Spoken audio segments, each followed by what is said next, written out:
Hello everyone, welcome back to my mini vlog. এখন বাজে ঘড়িতে 9টা। সকাল সকাল জল গরম করতে বসিয়ে দিয়ে বাঁশ দিয়ে দাঁত মাজলাম। মানে বাঙালি তো তাই। তারপর স্নান করে চলে আসলাম আমাদের পাহাড়ে। পাহাড়ে এসে দেখি সব সুন্দর সুন্দর ফুল ফুটেছে, সেইগুলো তুলে নিয়ে পাহাড়ে মা লক্ষ্মী আর ভোলে বাবার সাথে দেখা হয়ে গেল। তাই মন ভরে পুজো দিলাম। এখন গরিব বলে তাই খেলাম বাঁশ পাতার ঘন্ট, বাসি রুটি তেল দিয়ে ভাজা। খেয়ে সুন্দরী দুই বোন বেরিয়ে পড়লাম।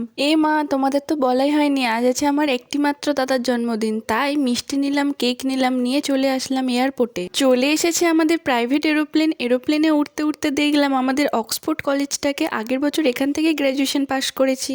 এই হলো বড় পিসি, আর পিসি বলছে আমার তো রান্নাই হয়নি। তো তাই দুই বোন রান্না করতে বসে বললাম। বান্ধবীর সাথে দেখা হয়ে আমার মনটা হ্যাপি হ্যাপি হয়ে গেল।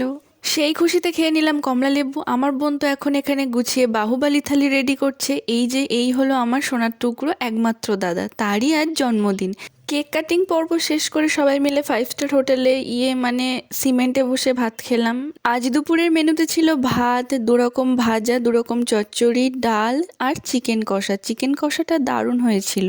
তারপর খেলাম চাটনি, পাঁপড়, পায়েস, মিষ্টি। পিসিদের পাহাড় থেকে দেখতে পাচ্ছিলাম আমাদের কলেজটাকে। তারপর পাহাড় থেকে দেখলাম কেন্ন বেয়ে বেয়ে যাচ্ছে, আর সেই আনন্দে দুই সুন্দরী হেসে নিলাম। পিসির ছোট ছেলেটাকে একটু আদর করলাম। সন্ধ্যায় দিদির চপ শিল্প নিয়ে বসে পড়লাম। এটাই এখন আমার পিসির পেশা। চপ ভেজে গলা শুকিয়ে গেছে, তাই খেলাম চম্পা। এখানে এখন দোকানদারি হচ্ছে, পিসে মশাই দোকানদারি করছে।